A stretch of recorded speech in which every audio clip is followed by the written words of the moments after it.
நண்பர்களே, நான் உங்கள் நண்பன். இன்று ஒரு நிமிடம் சில நிமிடங்கள் உங்களுடன் நான் பேசலாம்னு நினைச்சு பேசப் போகிறேன்.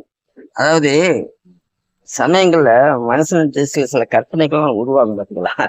அப்ப அந்த உருவாகும் போது நம்முடைய வாழ்க்கையும், இந்த உலகத்தையும், இந்த இயற்கையும், நம்மளுடைய படைப்பின் அம்சமும் இதையெல்லாம் நினைத்து பார்க்கும்போது ஒரு விசித்திரமான ஒரு படைப்பாக இருக்கிறது. அதே போல சிந்தித்து பார்க்கும்போதும் இது ஒரு கையில் அடங்காத ஒரு அற்புதமான படைப்புகள் இறைவன் படைப்பது. அதை எல்லாமே நமக்கு கொடுத்திருக்கிறார். அதை உணர்ந்து பார்க்கக்கூடிய சக்தியை மட்டும், தன்மையை மட்டும் நம்மள்ட்ட இருந்தும் இல்லாத மாதிரி நம்ம உணர முடியாத சூழ்நிலையில் நம்ம இருந்து கொண்டு இருக்கிறோம்.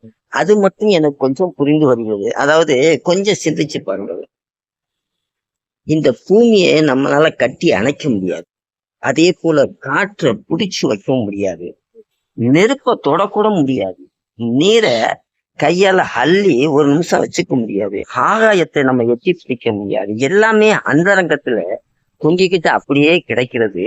எல்லாமே தன்னைத்தானே சுழன்று கொண்டு தன்னைத்தானே இயக்கி கொண்டு ஒருவருக்கு ஒரு உதவி செய்யும் அந்த தன்மையில் இருக்கிற காரணத்தினாலேயே இந்த கிரகங்களும் இந்த பூமியில் இருக்கும் வாழும் மனிதர்களுக்கு உதவி செய்து கொண்டு இந்த பூமியில் தான் மனித இனம் மட்டும்தான் இருக்கிறது. இந்த மனித இனத்துக்கு நாம எல்லாமே செய்யணும் என்று மற்ற கிரகங்கள்லாம் நமக்கு உதவி பண்ணிக்கிட்டு நல்லபடியாக இருக்கும்போது மனிதன் செய்யும் தப்பு ஒன்றே ஒன்றால சில தடுமாற்றங்கள் ஏற்பட்டு போகிறது. அந்த தடுமாற்றங்கள் தான் கஷ்டம். இந்த கஷ்டத்தை நாம புரிந்து கொள்ள நம்முடைய செயல்கள் தான் முக்கிய காரணம். எப்போ ஒருவன் தன்னை மறந்து, தர்மத்தை மறந்து, சத்தியத்தை மறந்து ஒரு தவறு செய்யும் போது, அங்கே நிலை தடுமாறும் போது இயற்கையும் நிலை தடுமாறி நமக்கு கஷ்டங்களை கொடுக்கிறது தவிர மற்றது எல்லாமே நமக்கு நன்மையாகத்தான் இருந்து கொண்டே இருக்கிறது. நல்லா புரிந்து உணர்ந்து தெரிந்து நல்லா செயல்கள் பாருங்கள். நாம செய்யும் தவறு நமக்கு திருப்பி வருகிறது. நாம செய்யும் நன்மையும் திருப்பி வருகிறது.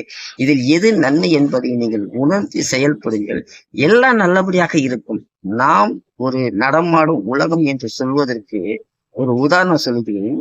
இந்த இயற்கையில் இருக்கும் அனைத்து சக்திகளும் நம் உடம்பில் இருக்கிறது.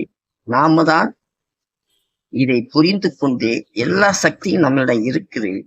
இதை இயற்கைக்கு நாம தர்மமாக ஒரு நன்றிக்கடனாக நல்ல நல்ல செயல்களை செய்து நாம எல்லோருக்கும் நன்மையாக இருக்கும்படி நடந்து நாம நல்லபடியா வாழ நினைக்கிறேன்.